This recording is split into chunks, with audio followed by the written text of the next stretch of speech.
দর্শক, এই রাতে সবাইকে আমন্ত্রণ জানাচ্ছি নিউজ 24 এর প্রতিদিনের বিশেষ আয়োজন ইনসাইড পলিটিক্স অনুষ্ঠান। আপনাদের সঙ্গে আছি আমি প্লাবন রহমান। এই অনুষ্ঠানের মধ্যে দিয়ে আমরা সাম্প্রতিক সময়ের গুরুত্বপূর্ণ রাজনীতির বিষয়গুলো তুলে ধরার চেষ্টা করি। আজকে আমাদের আলোচনার বিষয় রাজনীতিতে অদৃশ্য শক্তি। এই বিষয় নিয়ে কথা বলতে স্টুডিওতে আছেন বিএনপি চেয়ারপারসনের উপদেষ্টা হাবিবুর রহমান হাবিব। হাবিবুর রহমান হাবিব, আপনাকে স্বাগত জানাচ্ছি ইনসাইড পলিটিক্সে। আমরা কিছুক্ষণের মধ্যে স্টুডিওতে পাবো আশা করছি অ্যাডভোকেট ABM রিয়াজুল কবির কাউসার, সদস্য কেন্দ্রীয় কার্যনির্বাহী কমিটি আওয়ামী লীগ, তিনি কেন্দ্রীয় নেতা আওয়ামী লীগের। আপাতত আমরা হাবিবুর রহমান হাবিব আপনাকে দিয়ে শুরু করতে চাই। আপনারা জানেন যে ডোনাল্ড লু আবারও বাংলাদেশে আসছেন এবং তার আসা উপলক্ষে আবারও আওয়ামী লীগ বিএনপির যে কথাবার্তা সেটি চলছে। মির্জা ফখরুল ইসলাম আলমগীর আজকে বলেছেন, এক অদৃশ্য শক্তি দেশ চালাচ্ছে, আওয়ামী লীগ ক্ষমতায় থাকলেও দেশ অদৃশ্য শক্তি চালাচ্ছে। এই বিষয়ে আমরা কথা বলতে চাই। ওবায়দুল কাদের বলেছেন, ডোনাল্ড লু আসার খবরে আবারও চাঙ্গা হয়েছে বিএনপি।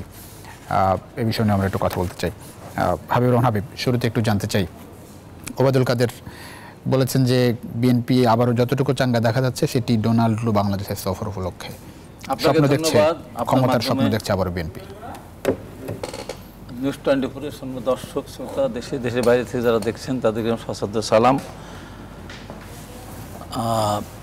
আপনাকে ধন্যবাদ। জি, আসলে বেশ কিছুদিন যাবৎ মানে অনেক আগের থেকেই আওয়ামী লীগের সাধারণ সম্পাদক ওবায়দুল কাদের ভাই বিভিন্ন সময় বিভিন্ন বক্তব্য দিয়ে থাকেন উনি।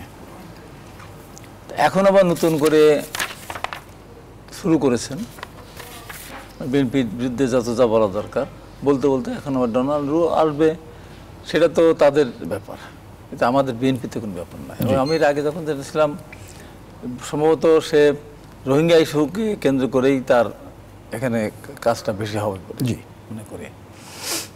সেখানে তারা সরকারে আছে, কে আসলো না আসলো সে আমাদের ব্যাপার না, তাদের সঙ্গে আলোচনা করে তাদের ব্যাপার। এটা এখানে আমাদের উজ্জীবিত হওয়ার কিছু নেই। আমরা এমনি উজ্জীবিত এই জন্য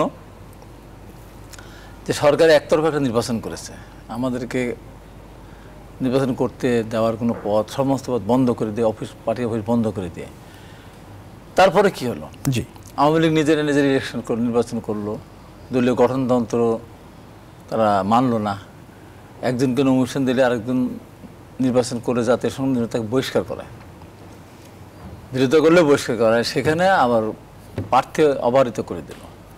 দেওয়ার পরেও চেষ্টা করলো, উদ্দেশ্যটা ছিল অংশগ্রহণ মূল্য জনগণের পার্টিসিপেশন যেন বেশি হয়, তা হলো না। আমি তখন জেলখানায় ছিলাম, বিভিন্নভাবে সংবাদ পাচ্ছিলাম বিভিন্ন মাধ্যমে।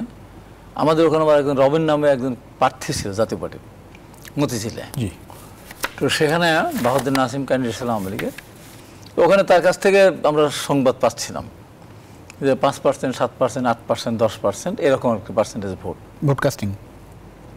হঠাৎ করে পর দু একটা সেন্টারে তারা সিল মিলিটারি কিছু আগে, তারপরে মধ্যে ছিল মনে হয় 20% না 22%-এর উপরে মনে হয় সর্বশেষ হয়নি। তো এই অবস্থা সারা বাংলাদেশেই ছিল। এবং দেখেন পার্বত্য চট্টগ্রামের 3টা জেলায় কতগুলো কেন্দ্রে এক ভোটও পড়ে নাই, একটা ভোটও পড়ে নাই। একটা কেন্দ্রে একটা তো এজেন্ট থাকে, তার ভোটটা তো পড়ে, সেটা তো পড়ে। আপনারা যদি নির্বাচনে না আসেন ভোট কেমন? তাহলে আওয়ামী লীগের একটা ভোট থাকবে না, একটা কেন্দ্রে একটা ভোট থাকবে না, একটা ভোট নাই। 3টা পার্বত্য কয়েকটা কেন্দ্রে। আর কতগুলি আপনার ইতে চিরাঙে সালাউদ্দিন কাদের চৌধুরী চাস্তে হয় যে ইলেকশন করলেন, উনি আহ্বান জানালেন তার লোকজনকে, ওনার নাম কি ফজলাল কাদের নাকি উনি ভোটের, হ্যাঁ, সেখানে প্রায় দেখলাম কতগুলো সেন্টারে 80-85% ভোট কাস্ট হয়েছে। এমনকি গোপালগঞ্জে একটা কেন্দ্রে কোটালীপাড়া 100% উপরে ভোট কাস্ট হয়েছে। তো এটা কি চিত্র, কি চিত্র? তো এই ভোট করার পরে তারা অস্থিরতার ভিতরে আছে। এখন আজকে মির্জা ফখরুল ইসলাম আলমগীর বলেছেন যে অদৃশ্য শক্তি দেশ চালাচ্ছে, আওয়ামী লীগ নয়। এটার মানে আওয়ামী লীগ তো দেশ চালায় না। তো কারা চালাচ্ছে? আওয়ামী লীগ বাইরে থেকে যেভাবে তারা বলছে সেভাবে তারা করছে। আওয়ামী লীগ নিজ দেশ চালায়? আওয়ামী লীগের দেশ চালায় না। আওয়ামী লীগের যিনি নেত্রী বা প্রধানমন্ত্রী, তিনিও তার কথা এই দেশের মানুষ শোনে না, তার দলের লোকই শোনে না, তার দলের লোকই শোনে। এই যে এত চেষ্টা করলো উপজেলা নির্বাচনে আত্মীয় স্বজনকে নির্বাচন থেকে দূরে থাকার জন্য, সাধারণত ওপেন চ্যালেঞ্জ করে বললো যে আমার ছেলে মিছিল করতে পারে, আমার ছেলে ইলেকশন করতে পারে, দিতে পারছে তার ছেলে। এখন আবার সিদ্ধান্ত নিয়েছে, আজকে পেপারে দেখলাম তারা বলছে যে না ইলেকশন করুক, এখন আর অত বাধার ভিতরে। এটা একটা দেশেরই হলো। আপনার এখানে নির্বাচনে প্রতীক যে নির্বাচনে হতো, সেখান থেকে প্রতীক থেকে সরে গেল। কেন সরে গেল? বিএনপি নির্বাচনে আসেননি বলে। বিএনপি নির্বাচনে যদি যেত তাহলে কিন্তু দলীয় প্রতীকে নির্বাচন হতো, নৌকা মার্কা ধানের শীষ মার্কা দিকে। আওয়ামী লীগের কৌশল, এটা তো কৌশল না, এটা তো অপকৌশল, পারে না তো, আইন আছে না, আইন তো আছে, আইন তো করেছে তারাই তো আইন করেছে দলীয় প্রতীকে নির্বাচন হবে। নির্বাচন কমিশন তো বলেছে কোনো সমস্যা নেই, নির্বাচন কমিশন তো সুযোগ আছে। নির্বাচন কমিশন তো সরকার যা বলবে তাই। যে নির্বাচন কমিশনার একবার বলে যে 26% ভোট কাস্ট হয়েছে, আর একজন পাশ থেকে বলেন 40%, তখন বলেন না 40%, আবার পরের দিন বলে 41%। নির্বাচন কমিশনের অস্তিত্ব আছে। আচ্ছা, একটু আমাদের সঙ্গে অ্যাডভোকেট রিয়াজুল কবির কাউসার আমাদের সঙ্গে যোগ দিয়েছেন ভার্চুয়ালি। এবং রিয়াজুল কবির কাউসার শুনতে পাচ্ছেন আপনি? শুনতে পাচ্ছি। খুবই অন্ধকার মনে হচ্ছে। একটু জানতে চাই, আমরা একটু রাজনীতিতে অদৃশ্য শক্তি এই বিষয় নিয়ে কথা বলছি। আজকে মির্জা ফখরুল ইসলাম আনগুল বলেছেন যে আওয়ামী লীগ দেশ চালাচ্ছে না, দেশ চালাচ্ছে অদৃশ্য শক্তি। এটার কোনো রকম অর্থ খুঁজে পান কিনা? ধন্যবাদ আপনাকে। আসলে অদৃশ্য শক্তিতে কারা চালিত হচ্ছে এটা কিন্তু এদেশের মানুষ জনগণ টের পেয়েছে।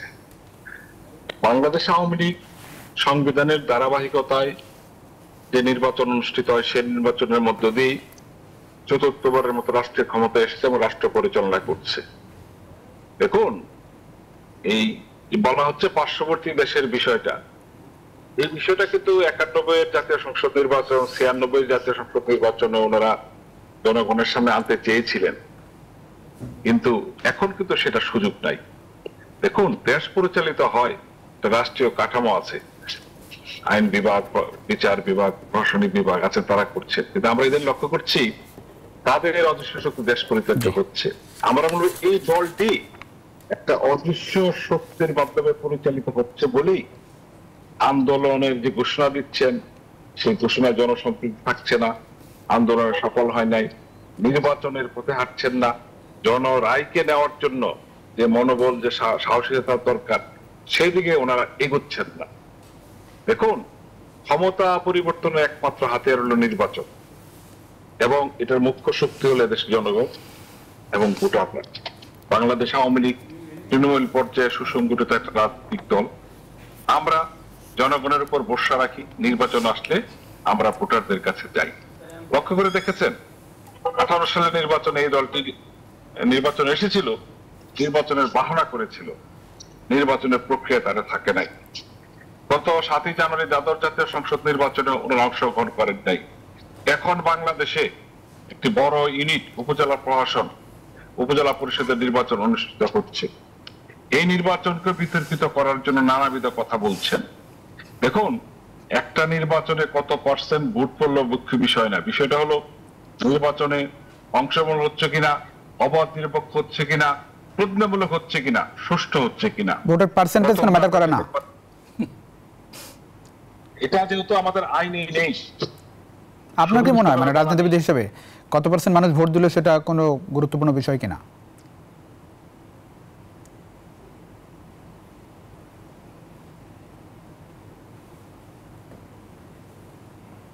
জি, আমরা নির্বাচনে আসছেন না, পাশাপাশি ভোটাররা যেন নির্বাচন ভোট কেন্দ্রে না আসেন সে কোনো লিফলেট বিতরণ করছেন, প্রচারণা করছেন, তারা কিন্তু এটার জন্য ব্যস্ত আছেন। আমরা মনে করি কি, একটা রাজনৈতিক দল হোক সেটা জাতীয় সংসদ নির্বাচন, হোক সেটা স্থানীয় সরকার নির্বাচন, সে নির্বাচনে অবশ্যই অংশগ্রহণ করতে হবে। আরেকটা কথা আমি লক্ষ্য করে রেখেছি, হাবিব ভাই বলেছেন যে আইনে আছে। দেখো, আমরা তো আইন বাদ দিই নাই। গত ইউপি নির্বাচনে 4500 ইউপির মধ্যে 2200 নির্বাচনে তো আমরা মনোনয়ন দেইনি, আমরা ওপেন রেখেছি। সেখানে কি প্রতিনিধি নির্বাচিত হয় নাই? এটা আইনের সাথে কোনো অবস্থায় সাংগঠনিক নাই। একটা দল যদি মনে করে আমি দলীয় প্রতীকে নির্বাচন করব, আবার যদি মনে করে না আমি ওপেন করবো, আমার দলের থেকে যে কেউ যতজন প্রার্থী নির্বাচন করতে পারবেন, সেটা দলের সিদ্ধান্ত। এখানে আইনকে সাংঘর্ষিক করার কোনো সুযোগ নাই। যেটা মনে করি, রেজাল কবির কাউসার, একটা বিষয় একটু বলবেন, সেটা হচ্ছে যে আপনারা বলছেন যে বিএনপি অদৃশ্য শক্তির ইঙ্গিতে আন্দোলন করে না, চুপচাপ থাকে, অদৃশ্য শক্তির ইঙ্গিতে রাজনীতি পরিচালনা করে বিএনপি। আবার বিএনপি বলছে যে অদৃশ্য শক্তির দেশ চালাচ্ছে, আওয়ামী লীগ দেশ চালাচ্ছে না, যেভাবে নির্দেশ আসে সেভাবে আসলে বাংলাদেশ চলে, আওয়ামী লীগের হাতে ক্ষমতা নেই। মানে বিষয়টা আসলে কেমন, মানে এক দল আরেক দলের বিপক্ষে এই বিষয়টা, অদৃশ্য শক্তির বিষয়টা আসে কেন আসলে? দেখুন, লক্ষ্য করে দেখেছে গত জাতীয় সংসদ নির্বাচনের আগে আমাদের দেশে আমেরিকা থেকে, ইউরোপিয়ান কমিশন থেকে, জাতিসংঘ থেকে বিভিন্ন ধরনের দূতকে তারা আমন্ত্রণ জানিয়েছিলেন তারা মনে করেছিলেন তারা হয়তোবা এই দলকে নির্বাচনের বাইরে রেখে নির্বাচন না করে ক্ষমতায় বসিয়ে দিবেন। লক্ষ্য করে দেখেছেন এই আগামী 15 তারিখ একজন বিশেষ দূত আসছেন। আমরা লক্ষ্য করে দেখছি যে ওনারা আসার কথা শুনে ওনারা পুলকিত হচ্ছেন। ইতিমধ্যে তারা ছড়িয়ে ফেলেছেন মধ্যবর্তী নির্বাচন অনুষ্ঠিত হবে। বাংলাদেশে কি মধ্যবর্তী নির্বাচন হওয়ার মতো কোনো পরিস্থিতি সৃষ্টি হয়েছে বা জনগণ চাচ্ছে? মধ্যবর্তী নির্বাচনের কথা কে বলছে? বিএনপি ইতিমধ্যে বলেছেন অন্তর্বর্তীকালীন নির্বাচন করার জন্য বিশেষ দূত আসছেন। এটা আমরা গতকালই শুনেছি। দেখুন, জি, অদৃশ্য ঘোষণা, অদৃশ্য দফা, অদৃশ্য আন্দোলন দিয়ে কিন্তু কোন আন্দোলন সফল হয় না। অনেক ধন্যবাদ। আসবো আপনার কাছে, নিশ্চয় আবার আসবো। আমি একটু স্টুডিওতে ফিরছি। হাবিবুর রহমান হাবিব, আপনার কাছে বলছিলেন যে মানে ডোনাল্ডো আসার খবরে আবার মধ্যবর্তী নির্বাচনের প্রসঙ্গ তোলা হচ্ছে। আপনারাই নাকি অদৃশ্য শক্তির ইঙ্গিতে আন্দোলন রাজনীতি পরিচালনা করেন? মধ্যবর্তী নির্বাচন করবো কেন? মধ্যবর্তী নির্বাচন তাদের অধীনে নির্বাচন করবো নাকি? মধ্যবর্তী নির্বাচন তাদের অধীনে নির্বাচন হবে। আমরা সরকারকে বাধ্য করব নিরপেক্ষ তত্ত্বাবধায়ক সরকার অধীনে নির্বাচন করতে। এই সংক্রান্ত এটাকে নির্বাচন নাকি? 2024 সালে 7 জানুয়ারি এটাকে নির্বাচন বলবো? এটা তো আওয়ামী লীগের কাউন্সিল হয়েছে। এটা আওয়ামী লীগের কাউন্সিল নির্বাচন করলো কি এখানে? আওয়ামী লীগের লোকজন, আওয়ামী লীগের পক্ষের লোকজন নির্বাচন করতে গিয়েছিল। 3 পার্টিকে কয়েকটা আসন দিয়ে বাদ বাকি ঘরে ফিরে গেছে। যে কারণে আজকে উপজেলা নির্বাচন কেউ অংশগ্রহণ করে নাই। ওই 3 পার্টি ছাড়া আর কেউ অংশগ্রহণ করে জাতীয় পার্টি একজন মনে পারতেছিল। এটা তো নির্বাচন না। এই যে বলে কথা বলে আসলে লোকজন, আর জনগণ দিয়েই তো আমার কাজ। 5%, 7%, 10% ভোট কাস্ট না। তো এত কথা বলা তো তার উচিত না। আর আন্দোলনের দোহাই দেয় একমাত্র 69-এর আন্দোলন ছাড়া। আওয়ামী লীগ আন্দোলন করলো কবে আন্দোলন করলো? আপনাদের 96, আমি রিসেন্ট 96 ইলেকশনের আগে 15 ফেব্রুয়ারি নির্বাচনের পরে তো আন্দোলন করেছে। 96-এ 90 মুভমেন্ট হয়েছে। তখন আমার একটা বড় ভূমিকা ছিল। স্বৈরাচার বিরোধী আন্দোলন সবাই ছিল। জি, আওয়ামী লীগের লোকজন বেশি মরেছে, ছাত্রলীগের লোকজন বেশি মরেছে, কিন্তু অংশগ্রহণ তো 71 আওয়ামী লীগ করে। জি, জাতীয় বিরুদ্ধে সবাই আন্দোলন করেছে, একা তো করে নাই। 96 সালে একটা বিশেষ প্রেক্ষাপটে দাঁড়িয়ে 15 ফেব্রুয়ারি নির্বাচনে ম্যাডাম খালেদা জিয়া বলেছিলেন এটা নিরপেক্ষ তত্ত্বাবধায়ক সরকার সংবিধান সংশোধন করার লক্ষ্যে নির্বাচনটা বলেই নিয়েছিলেন। আন্দোলনের চাপে আগেই তো বলে যায়, 1 বছর আগে তো তারা ক্ষমতা পদত্যাগ করেছিল। পৃথিবীর ইতিহাসে কোথাও আছে একটা বিরোধী দল 1 বছর আগে পদত্যাগ করে সংসদ থেকে, তার সমস্ত বিরোধী দল সাথে করে নিয়ে? 91 সালে মানুষ নির্বাচিত করেছিল তো আওয়ামী লীগকে 5 বছরের জন্য, যে কয়টা আসন তারা পাক না কেন। তারা 94 সালে 30 ডিসেম্বর এক জায়গায় সব পদত্যাগ করলো। তারপরে 1 বছর সংসদ। আপনারা তো বিএনপি তো সংসদ থেকে পদত্যাগ করেছে, এই যে রিসেন্ট সংসদে বিএনপি তো 7 জন পদত্যাগ করেছে, ভিন্ন জিনিস। কিন্তু সেটা তো সেখানে তো বিএনপি আওয়ামী লীগ পদত্যাগের ইতিহাস তো অনেক। আওয়ামী লীগ পদত্যাগ করেছিল, কিন্তু সেই পদত্যাগের এগেইনস্টে কিন্তু বিএনপি কোনো উপনির্বাচন করেনি। পরিবার নির্বাচন এর আগে লাস্ট ইলেকশনে আফজাল যে এমপি হলো আওয়ামী লীগ সাংগঠনিক সম্পাদক, ও তো সংসদে যেতে পারে নাই, তড়িঘড়ি করে সাপোর্টটা নিয়েছে। অনেক ধন্যবাদ। রিয়াজুল গুরকা স্যার, আপনি শুনতে পাচ্ছেন নিশ্চয়ই? রিয়াজুল গুরকা স্যার, আমি যেটি জানতে চাচ্ছিলাম যে মানে কি কারণে মনে হচ্ছে যে বিএনপি ডোনাল্ড লুর এই সফরকে ঘিরে আবারও স্বপ্নে বিফোর, ক্ষমতার স্বপ্নে, মানে কোন সিমটম দেখছেন কিনা? হাবিব ভাইও তার কথার পথ হারিয়েছেন, বিএনপিও আন্দোলনের পথ হারিয়েছেন। উনি যে বললেন 69-এর পরে আওয়ামী লীগ আন্দোলন করলো কোথায়? হাবিব ভাই তো আমার সংগঠনের প্রধান ছিলেন, ছাত্রলীগের সভাপতি ছিলেন। আমরা যে আন্দোলনটা করেছিলাম সেটাও কি উনি চেপে যেতে চাচ্ছেন? বুঝতে হবে যে উনি কি সময় সুযোগ বুঝেই কথা বলেন। আওয়ামী লীগ আন্দোলনের মধ্যে দিয়ে যার জন্ম, আন্দোলন করেই এই দলটি বারে বারে জয়ী হয়েছে এবং নির্বাচনের মধ্য দিয়ে কিন্তু বারে বারে রাষ্ট্রীয় ক্ষমতায় এসেছে। হাবিব ভাই এখন যে দলের প্রতিনিধিত্ব করেন, এই দলটি কিন্তু বরাবরই হত্যাক্য ষড়যন্ত্রের মধ্যে রাষ্ট্রীয় ক্ষমতায় এসেছে। ক্ষমতায় এসে দল করেছে, মার্শাল অবস্থায় পোশাক করে দল ক্ষমতায় এসেছে, ক্ষমতায় থাকার জন্য নির্বাচন দিয়েছে এবং প্রথম 79 নির্বাচনে এদেশের স্বীকৃত কিছু রাজাকার, মুক্তিযুদ্ধের পরাজিত শক্তি যারা পাকিস্তান, লন্ডন চলে গেছিল, তাদেরকে এনে এই সংসদে এমপি বানিয়েছিলেন, মন্ত্রী বানিয়েছিলেন, প্রধানমন্ত্রী বানিয়েছিলেন। এই ইতিহাস তো হাবিব ভাই জানেন। আজকে জি, অনেক ধন্যবাদ। আপনারা ভার্চুয়াল আমরা আসলে পাচ্ছি না, অডিও একটু অসুবিধা হচ্ছে, আমরা একটু বিরতি নিয়ে ফিরছি। দর্শক ছোট্ট একটা বিরতির সময় হচ্ছে। হাবিবুর রহমান হাবিব, অ্যাডভোকেট রিয়াজুল হকের কথা আমরা বিরতির পরে আবার দুজনের কাছে আসছি এই বিষয় নিয়ে। দর্শক ছোট্ট একটা বিরতির সময় হচ্ছে। ইনসাইড পলিটিক্সে ফিরছি কিছুক্ষণের মধ্যেই। আশা করি আপনাদের সঙ্গে পাচ্ছি বিরতির পর।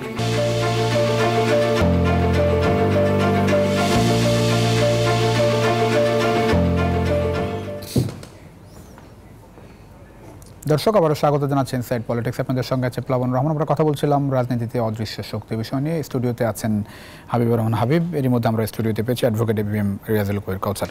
আমরা কথা বলছিলাম হাবিবুর রহমান হাবিব, আমি একটু জানতে চাই যে ডোনাল্ড লু তো নির্বাচনের আগে 7 জানুয়ারি নির্বাচনের আগে শর্তহীন সংলাপের চিঠি দিয়েছিল, সেটি ফাইনালি হয়নি।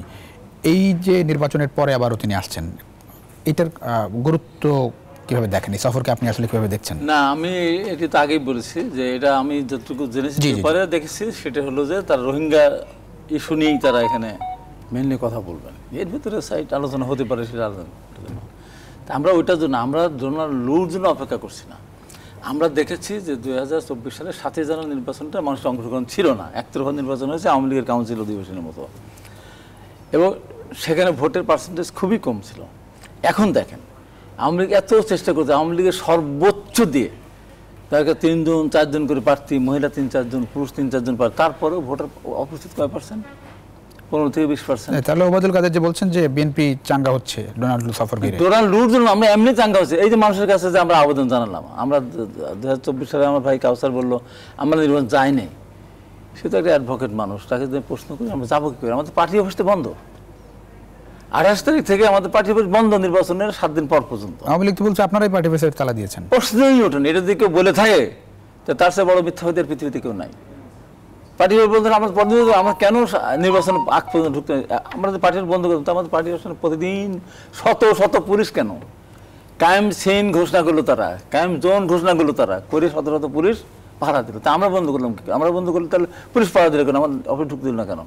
ওবায়দুল কাদের আরো বলেছেন যে বিএনপির দিবাস্বপ্ন দেখার কিছু নেই। দিবাস্বপ্ন বলছেন যে এই উনি আসছেন মানে বাংলাদেশের সঙ্গে সম্পর্ক এগিয়ে নিতে। হ্যাঁ, সরকারের সাথে সব সরকারের সঙ্গে যখন জেনারেল স্টেশন ক্ষমতায় ছিল তখন তার সাথে কেউ বিদেশ সম্পর্ক রক্ষা করে নাই, তারা কাজ করে নাই, ওটা আলাদা ব্যাপার। সব স্বৈরাচারের সাথেও মানুষ সেখানে কোন দেশকে তাদের এই সফরে আপনাদের সাথে কোনো রকম তারা তো আমাদের প্রোগ্রামে আসতেছে না, তারা আসছে তার প্রোগ্রামে। থাকে না অনেক সময় আসলে তো পার্টিকুলার সাথে কথা বলে, পার্টিকুলার তার অভিপ্রায়। এখন পর্যন্ত আমাদের তো কোনো অভিপ্রায় না যে আমরা বললে আমাদের সাথে কথা, তা তো না, এটা তার অভিপ্রায়, সে যেটা মনে করে। আর আমার ভাই রিয়াজুল কাউসার আমার অত্যন্ত প্রিয়, তাকে একটা কথা স্মরণ করে দিতেছে, আওয়ামী লীগ কোনোদিন আন্দোলন করে নাই কোনোদিন 69-এর পরে। সেটা আমি বলি যে 90 সালে আন্দোলন করেছে, ওই আন্দোলনে আমি মূল নেতা ছিলাম।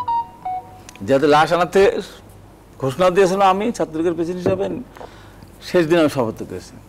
সবার অংশগ্রহণ ছিল, আওয়ামী লীগের ছাত্রলীগের বিরাট অবদান ছিল সেখানে, অনেক লোক মারা গেছে সেখানে, সবাই মিলে করেছিলাম এটা। আর 96-এ যেটা, সেটা জনতার মঞ্চ, ওরা ম্যাডাম খালেদা যে বলেছিলেন নির্বাচন উপলক্ষে আমি জনতার মঞ্চ করলাম না, আমি করছি তো জনতার মঞ্চ, আমি বক্তব্য, আর কেউ বক্তব্য দেয়নি তো। শেষ দিন শপথ আমি করেছি ছাত্রলীগের সভাপতি হিসেবে। স্বেচ্ছাসেবীগুলো তখন অ্যাক্টিং কনভেনার, তখন ছিলাম 90-তে ছিলাম ছাত্রলীগের প্রেসিডেন্ট, তারা তো আমার সাথে ছিল। আমি তো অস্বীকার করতেছেন ওরা ছাত্রলীগের বেশি, যারা মারা গেছে সবই ছাত্রলীগ। সেটা তো যেটা তো আওয়ামী লীগের আন্দোলনের ফল, আমি সেটা তো বলছেন আওয়ামী লীগ আন্দোলন আর করে নাই। না, আমি বলছি ওইটার পরে একা এটা আজকে যে প্রধানমন্ত্রী শেখ হাসিনা জি এই 17 মে 81 সালে বাংলাদেশ আসার পর উনি তো আন্দোলনই ছিলেন, রাজপথেই ছিলেন। না, ওই আন্দোলন তো এখন রাজপথে ছিলেন, রাজপথে থাকার ছিল। আমি বলছি যে আন্দোলন করে সফলতা পাওয়া, একজন সহযোদ্ধা ছিলেন। আমি তো আন্দোলন তো দুই দলই ধরেন, আমি কথা পরিপ্রেক্ষিতে কথা বলছিলাম, আমি বলতেছি সফল আন্দোলন এই কথা বলছি। 96-এ যেটা আমরা সফল আন্দোলন 12 জনের নির্বাচন করেছিলাম, 96-এ যেটা হলো সেটা তো ঘোষণা হইতেছে দল নিরপেক্ষ তত্ত্বাবধায়ক সরকারের সংবিধানের সংযোজন করার জন্য নির্বাচনটা, তার প্রথম অধিবেশনে করেছে, তারপরে জনমত করতে হয়েছে, করেছি। লাস্ট দিন সর্বোচ্চ আমি করেছি, লাস্ট দিন প্রথম দিন বক্তব্য আমি করেছি। 6-7-এর দিকে যে আন্দোলন হলো, 6-7-এর দিকে যে আন্দোলন করে কিন্তু আওয়ামী লীগ কিন্তু পার পায়নি। ওটা ছিল একটা বিশ্ব ষড়যন্ত্র, আওয়ামী লীগ ওই ষড়যন্ত্রের সাথে পার ছিল, যেখানে আওয়ামী লীগ আন্দোলন করে নির্বাচন ঠেকাতে পারে না। তো 3 জানুয়ারি সবাই নির্বাচন হলো, আওয়ামী লীগ ক্ষমতায় আসলো 2009-এ। 2008-এ ক্ষমতায় আসে আওয়ামী লীগ, সেটা তো 111 সরকারের সাথে তো আওয়ামী লীগের একটা আঘাত করলো। 111 সরকার তো আওয়ামী লীগের আন্দোলনের ফসল। আওয়ামী লীগ আন্দোলন করে 111 যদি মঈনী আহমেদ জাতিসংঘের ওই মিথ্যা চিঠি না নিয়ে এসে যদি বঙ্গবন্ধু মুখলেসকে থাপ্পড় দিয়ে যদি ক্ষমতা দখল না করতেন, তাহলে আওয়ামী লীগ তো পারতো না। জি, রিয়াজুল কাউসার। দেখুন, আমি একটা অদৃশ্য শক্তির কথা আপনি এনেছেন। দেখুন, দুই দলের মানে আমি যেটি বলছিলাম যে ধরেন আওয়ামী লীগ বলছে যে দেশ চালাচ্ছে এই রাজনীতি, বিএনপির রাজনীতি হচ্ছে অদৃশ্য শক্তির ইঙ্গিতে চলে, আবার বিএনপির পক্ষ থেকে বলা হচ্ছে দেশ আওয়ামী লীগ চালাচ্ছে না, অদৃশ্য শক্তির ইঙ্গিতে দেশ চলছে। দৃশ্যমানটা দেখতে হবে। বাংলাদেশ আওয়ামী লীগ গত 7ই জানুয়ারি নির্বাচনের মধ্যে দিয়ে চতুর্থবারের মতো রাষ্ট্রীয় ক্ষমতায় এসছে, ভোট পড়েছে, সংখ্যাগরিষ্ঠতা পেয়েছে, সব পেয়েছে। এই দলটি কোনটি? জাতির পিতা বঙ্গবন্ধু শেখ মুজিবুর রহমানের হাতে করা সংগঠন, যার নেতৃত্বে 52, 62, 69, 70, 71 মুক্তিযুদ্ধের মধ্য দিয়ে দেশটা স্বাধীন হয়েছে। 75-এর 15ই আগস্ট সপরিবারে হত্যা করে কি চেয়েছিল? এই দেশে যেন বঙ্গবন্ধুর নাম না থাকে, পরিবারের কেউ না থাকে, আওয়ামী লীগের কেউ না থাকে। লক্ষ্য করে দেখেছেন আজকে তার সুকন্যা, যে 2 কন্যা বিদেশ ছিল, বড় কন্যা আজকের প্রধানমন্ত্রী শেখ হাসিনা দেশ চালাচ্ছেন। উনি তো কোনো অদৃশ্য হাওয়া থেকে আসেন নাই, ওনার তো শিকড় আছে, দলটার একটা শিকড় আছে, যে দলটার নেতৃত্বে দেশ স্বাধীন হয়েছে। যদিও 75 থেকে 96 পর্যন্ত তারা রাষ্ট্রীয় ক্ষমতায় ছিল, তারা যদি ওই সময় বাংলাদেশের মানুষের মৌলিক অধিকারের বাস্তবায়নের জন্য কাজ করত, বাংলাদেশ অনেক দূর এগিয়ে যেত। বিএনপি শেকড় কোথায়? তারা ওই সময় ক্ষমতায় থাকার জন্য দল গঠন করেছে। হ্যাঁ, বিএনপি শেকড় যদি বিএনপির অরিজিনটা বলি, জিয়াউর রহমান সাহেব, যিনি বঙ্গবন্ধুর হত্যাকাণ্ডের একজন কুশীলব, উনি যারা বঙ্গবন্ধুকে হত্যা করেছেন তাদেরকে উনি কিন্তু প্রাইম পোস্টিং দিয়েছিলেন বিভিন্ন, তার মানে কি ওনাদের সাথে রিলেটেড। পাশাপাশি উনি কিন্তু উর্দি পরে চাগা দল, বাজা দল বিএনপি করেছিলেন, 19 দফা দিয়েছিলেন। ক্ষমতায় থেকে পোশাক পরে দল গঠন করেছিলেন, নির্বাচন দিয়েছিলেন 79-তে, তাই না? তার মানে সবকিছু করেছেন কিন্তু ক্ষমতায় থেকে উর্দি পরে, এবং একটা হানা ভোটও দিয়েছিলেন, যেখানে হা ভোটো হা ভোট, না ভোটো হা ভোট হয়েছিল। আসলে ওই থেকেই নির্বাচনের ধ্বংস করার প্রক্রিয়া শুরু হয়েছিল। আওয়ামী লীগ তো মানে গণতন্ত্রের দাবি করে, দেশ স্বাধীন হয়েছে, আওয়ামী লীগ সেখানে প্রত্যক্ষ ভূমিকা রেখেছে। আমি একটু জানতে চাই আপনারা আপনাদের ভোট নিয়ে কতটা সন্তুষ্ট? আপনারা এই যে বাংলাদেশের ভোট নিয়ে এখন যতটা সমালোচনা, অভিযোগ ইন্টারন্যাশনালি দেশের মধ্যেও দলগুলোর থেকে অনেক বেশি অভিযোগ পাওয়া যায়, আপনারা নিজেরাই বা কতটা ভোট নিয়ে কাজ করতে পারছেন? বাংলাদেশ জোয়ার বাটার দেশ, জি, ভোট তো কম বেশি হতেই পারে। বড় দল তারা ঘোষণা দিচ্ছে, ভোটারদের আটকানোর জন্য লিফলেট বিতরণ করছেন, একটা টেনশন তো আছে। প্রথম ধাপে উপজেলা নির্বাচন যেটি হলো বাংলাদেশের আমরা আরো 3টা উপজেলা ভোট পড়ে নাই, 36% ভোট পড়েছে। হ্যাঁ, আমরা কম, অবশ্যই কম, জি, কেন সর্বোচ্চ 60% ভোট পড়েছে। আমি তো বলেছি 50% ভোট পড়লে আমরা ধরে নিই, ইটস ওকে। জি, বাট যেখানে ভোটারদেরকে প্রতিহত করা হচ্ছে, নির্বাচনকে আপনাদের ভোটার তো আছে অনেক। না, দেখুন, এটা এই ধাপে হয়েছে, আরো তো 4টা ধাপ বাকি আছে। জি, আমরা দেখি, অবশ্যই এটা তো আমাদের একটা মানে কোর্স, যে আমরা আগামী মানে ইয়েগুলিতে, যদিও আমরা দলীয়ভাবে নির্বাচন অংশগ্রহণ করছি না, বাংলাদেশের রাজনীতি ক্ষমতা এই জায়গায় অদৃশ্য শক্তির প্রভাব আছে। অদৃশ্য বলবো কেন, সরাসরি তো অনেকে প্রভাব সৃষ্টি করতে চান। আমার নেত্রী বলেছেন না, কাউকে আমি সুবিধা দিইনি বলে আমাকে রাষ্ট্রীয় ক্ষমতায় আসতে দেওয়া হয়নি। এ অদৃশ্য হবে কেন? ও তো ওপেন। উনি তো বলেছেন কাদের কথা, কারণ আমরা কিন্তু এটা থেকে বেরিয়ে আসতে চাই। নির্বাচনের পরেও তো আপনাদের নেতারা বলেছেন যে বাংলাদেশের সহায়তা না থাকলে একটা অবস্থানে দাঁড়াতে পেরেছে, ছোট্ট দেশ, 17 কোটি লোক, তারপরও কিন্তু আমাদের অনেকগুলি সূচক মানে বৃদ্ধি পেয়েছে। তার মানে কি, রপ্তানি খাতে আমরা ভালো অবস্থান করতে পেরেছি, আমরা মানুষের মৌলিক অধিকার বাস্তবায়নের যে কাজগুলো, বড় বড় প্রজেক্ট, মেগা প্রজেক্ট নিজস্ব অর্থায়ন করতে পারছি। আজকে বাংলাদেশের অর্থনীতিটা বড় অর্থনীতি, পৃথিবীর 35তম অর্থনীতির দেশ। হাবিব ভাইরা যখন যে দল করেন, যে দল ক্ষমতা ছিল, 66,000 কোটি টাকার বাজেট ছিল, এখন সেটা 7,08,66,000 কোটি বাজেটে গিয়েছে। অবস্থাটা বড় হয়েছে, অবকাঠামোটা বড় হয়েছে। আজকে গ্রাম পর্যায়ে, ইউনিয়ন পর্যায়ে, উপজেলা পর্যায়ে কিন্তু কাজগুলি সেভাবে হচ্ছে।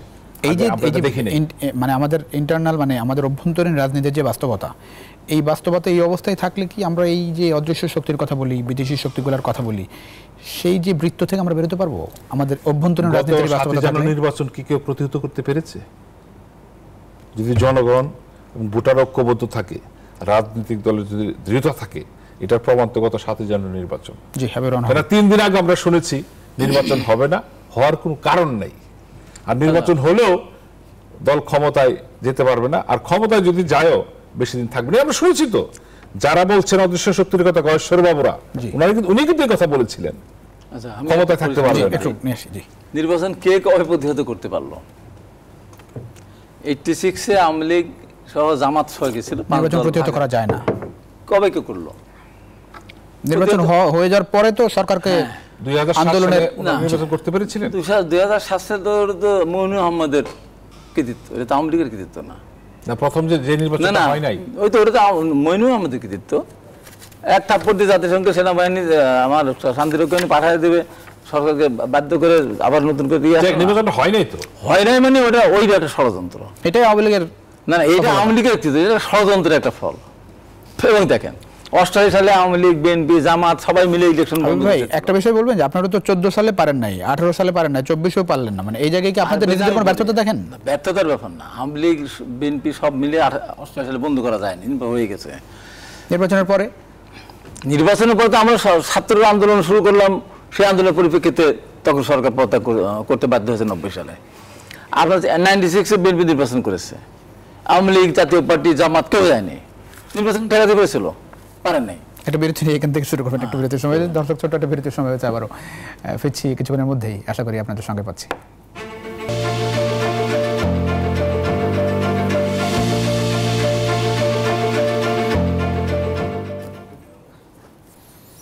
দর্শক আবারও স্বাগত জানাচ্ছি ইনসাইড পলিটিক্স, আপনাদের সঙ্গে আছেন প্লাবন রহমান। আমরা কথা বলছিলাম রাজনীতিতে অদৃশ্য শক্তি বিষয় নিয়ে। হাবিবুর রহমান, আপনি বলছিলেন, আমি যেটি জানতে চাই যে প্রশ্নটি করেছিলাম যে আমাদের অভ্যন্তরীণ রাজনীতির যে বাস্তবতা, সেই জায়গায় আমরা মানে নির্বাচনের আগে আসলে তো এই যে বিদেশি শক্তি, বিদেশি প্রভু, প্রতিবেশী দেশগুলোর প্রভাব স্পষ্ট হয়ে যায়, এবং একরকম ধারণা যে মানে অনেকটা মানে বড় বড় দেশগুলোর সহযোগিতা, সহায়তা ছাড়া ক্ষমতায় বসাও নাকি কঠিন। তো সেই জায়গায় আপনারাও তো অনেক দৌড়ঝাঁপ করেছেন, গণমাধ্যমের খবর বলে। এইসব প্রভাব মুক্ত আমরা আসলে কবে হব? শোনেন, ডিফারেন্সটা কি আমাদের বুঝতে হবে। জি, ধরেন ইউরোপিয়ান ইউনিয়ন, মার্কিন যুক্তরাষ্ট্র, তারা বলে নাই যে বিএনপিকে ক্ষমতায় বসাতে হবে, তারা বলেছে অংশগ্রহণমূলক নির্বাচন, এটা বলেছে। আর আওয়ামী লীগের পক্ষে সরাসরি ভারত, রাশিয়া এবং চীন আওয়ামী লীগকে ক্ষমতা বসাতে হবে। ডিফারেন্সটা এতখানি, এর চেয়ে বেশি। তারা বলছে আওয়ামী লীগকে ক্ষমতা বসাতে হবে, আর এরা বলছে যে নির্বাচনে যে যেতে জিতবে, নির্বাচন পরিবেশ তৈরি করতে হবে। ডিফারেন্সটা কতখানি? আপনাদের কথা বলছে না কেন? আমাদের কথা বলবো না, আমরা তো ওই সহায়তা চাই না, আমরা তো ওই রকম বিদেশিদেরকে তত্ত্বাবধায়ক সাথে নির্বাচন হতে হবে, তত্ত্বাবধায়ক অংশগ্রহণমূলক নির্বাচন করার কথা বলছে। এবং সেখানে দেখেন যে তারা যদি সেইটাই করতো, যে এখন একটা পার্টির একটা দেশে জাতীয় সংসদ নির্বাচনে অবশ্যই সেখানে ভাবনার বিষয় থাকবে কোন দল জিতবে, কারা ক্ষমতায় যাবে, এটা থাকবে না। কিন্তু 2024 সালের নির্বাচনে এমনকি কোনো এক সেকেন্ড একটা পাগলও কি মনে করেছে যে নির্বাচনে কে জিতবে আর কে জিতবে না? আপনারা ছিলেন না তো। আবার কথাটা, আমার তো অফিস বন্ধ করে রাখলো। আমার অফিস বন্ধ থাকলে পর আমি যাই না, আমার অফিস যদি বন্ধ রাখেন তাহলে আমি ফর্ম বিক্রি করবো কোথায়, আমার লোকজন যাচাই বাছাই করবো কোথায়, কমিশন দেবো, সাক্ষাৎকার নেবো কোথায়? আমার অফিসই তো বন্ধ, মসজিদ গ্রেপ্তার। এই যে এটা কত পাপ, এটা অন্যান্য মহাপাপ। এটা পৃথিবীর ইতিহাসে এই পাপ কেউ করে নেই। ধরেন 86-এ 88-এ বিএনপি সহ আওয়ামী লীগ কেউ নির্বাচনে যায় নাই, এরশাদ সাহেব কিন্তু সব অফিস বন্ধ করে নাই। 96-এ বিএনপি একা একা নির্বাচন করেছে, আওয়ামী লীগ অফিস বন্ধ করে নাই। এই যে অফিস বন্ধ করে দেওয়া, এই পৃথিবীর ইতিহাসে তেমন নাই। এবং নির্বাচন তারাই জিতবে, এটা হলো ফাইনাল। জি, এবং আমার কথাটা শেষ করছি। আমি যেটা বলতেছিলাম যে 96-এর সিদ্ধান্তই ছিল এটা নিরপেক্ষ তত্ত্বাবধায়ক সরকার বিধান সংযোজন করার নির্বাচনটা, এবং সেখানে যন্ত্র মঞ্চ করেছিলাম। সেই যন্ত্র মঞ্চের একটা পর্যায়ে ম্যাডাম খালেদা জিয়া। আর আওয়ামী লীগের যেটা যে 2007 সালে যেটা, এটা আন্দোলন করে একটা নিয়ে আসলো যে আমার ভাই কাউসার যেটা বোঝা, জিয়া রহমান উর্দু ফুটে আসছে। জিয়া রহমান তো একটা পরিস্থিতি থেকে আসতে হচ্ছে। জিয়া রহমান তো কারোর কাছে জেনারেল এরশাদের মধ্যে ক্ষমতা দখল করে নেই, যেমন সংসদ থাকা অবস্থায় জেনারেল এরশাদ ক্ষমতা দখল করছে। জিয়া রহমান 15 আগস্টে আওয়ামী লীগের সেই সমস্ত বাকশালের নেতা ছিল খন্দকার মুস্তাক, খুনি মুস্তাকেরা, তারা সেখানে একটা ঘটনা ঘটে। এই ইতিহাসটা আমার মুখে মানাবে, মানায় না, আমার মুখে মানাবে। আমি এটা বলবো, আমি সত্য কথা বলবো। তো সেটা ভিন্ন কথা, সত্য কথা কর্মী হিসেবে আপনার পরিচিতি, সত্য কথা বলবো না। সত্য কথা, যদি জিয়া রহমান মারা যেত পৃথিবীর ইতিহাসে কোন দেশে, পৃথিবীর ইতিহাসে একটা উদাহরণ দেখেন তো, কোন সেনাপ্রধান গ্রেপ্তার হওয়ার পরে আবার ক্ষমতা পাদবীতে ফিরে আসছে দেখান তো। ইতিহাস আছে? যেমন যদি মেরে ফেলতো, যেমন যদি মেরে ফেলতো 13 নম্বর 7 নম্বর কোথায় যেত, ইতিহাস কোথায় যেত? আমরা একটু বর্তমানে ফিরি, আমি একটু জানতে চাচ্ছিলাম বলছি যে বর্তমান এখন আওয়ামী লীগ বিষয়টা যা দিয়েই কিছু করতে যাক না কেন, এখানে বিষয়টা খুব পরিষ্কার, জনগণ আওয়ামী লীগ থেকে মুখ সরিয়ে নিয়েছে। মানুষ এই যে 3 ধাপ আরো 4 ধাপ সেটি তো আওয়ামী লীগ বারবার বলছে যে জনগণ আমাদের সঙ্গে আছে বলেই আমরা দেশ নাই বলেই তো ভোট কেন্দ্রে মানুষ যায় না। এই যে 36% ভোট পর দেখালো 30 থেকে 40%, আর এটা কথা হলো একটা, তারপর 36% দেখালো সিলমারা ভোট। যদি প্রকৃত ভোট আপনার 20% তো হবে না, তা আওয়ামী লীগ কোথায়? জনগণ কোথায়? জনগণ তো বিরোধী দলের কথা মতো তারা আজকে নির্বাচন যাচ্ছে না, বিএনপিতে বাধা দিয়ে যাচ্ছে না, তারা জনগণের আহ্বান জানাচ্ছে। ওরা আহ্বান জানিয়েছিল। অনেক ধন্যবাদ। রেজাউল কাসার বলছেন যে জনগণ আপনাদের সঙ্গে নেই দেখে ভোটের পার্সেন্টেজের অবস্থা। দেখুন, জনগণ আছে কি নাই এটা তো আমাদের নির্বাচনে প্রমাণিত হয়েছে। জি জি, দুইটা বিষয় যেটা বারবার বলছেন। 96-এর 15 ফেব্রুয়ারি নির্বাচন, যে নির্বাচনে 79টা আসনে নির্বাচন কমিশন ফলাফল ঘোষণা করতে পারে নাই। আমরা আন্দোলনে বাধ্য করেছিলাম খালেদাকে পদত্যাগ করতে। ওনারা বলছেন ওনারা নাকি কি বাস্তবায়ন করার জন্য এটা করেছেন, বিষয়টা তা না। বাধ্য হয়েছিল পদত্যাগ করে 8টা নির্বাচন দিতে। এটা আমাদের আন্দোলনের ফসল। দেখুন, নির্বাচন আসলে একাধিক দল থাকতে পারে। আমাদের পার্শ্ববর্তী দেশ ভারতও কিন্তু নির্বাচন হচ্ছে, ওই আলোচনায় আমি যেতে চাই না, কারণ আমি আমারটা বলিনি। জনগণ কিন্তু আশা করে কোন দলের কে নেতা ক্ষমতায় গেলে কে দেশ চালাবে, কে দল চালাবে, কে নেতৃত্ব দেবে, এটা কিন্তু জনগণ একটা সিম্পল কোশ্চেন। দেখুন, আমাদের দেশের কিন্তু অর্ধেক লোক রাজনীতি দল করে না, আমরা 20 থেকে 30% লোক রাজনীতি করি, কিন্তু বাকি লোকেরা তো নির্বাচনে সম্পৃক্ত হয়। তারা জানতে চায় দলের নেতাকে, দল ক্ষমতায় গেলে প্রাইম মিনিস্টার কি হবে, এটা জানতে চায়। এই গ্যাপগুলো কিন্তু বিএনপির আছে। তারা কেন নির্বাচনে পথে হাঁটছেন না? আপনার মনে আছে 2018 সালের নির্বাচনে মির্জা ফখরুল সাহেব পাশ করেছিলেন না? উনি শপথ নিলেন না কেন? এটা কি মির্জা ফখরুল সাহেবের সিদ্ধান্ত? না, টেমস নদীর পারের সিদ্ধান্ত। টেমস নদীর পারের শপথ নেয় না, নির্বাচন ভালো হয় না এই অভিযোগ তুলে শপথ নেয় না। উনি তো করেন নাই, আর বাকি তো 6 জন করেছেন। তাহলে 6 জন না কৌশল হতে পারে তাদের, জি তাই না?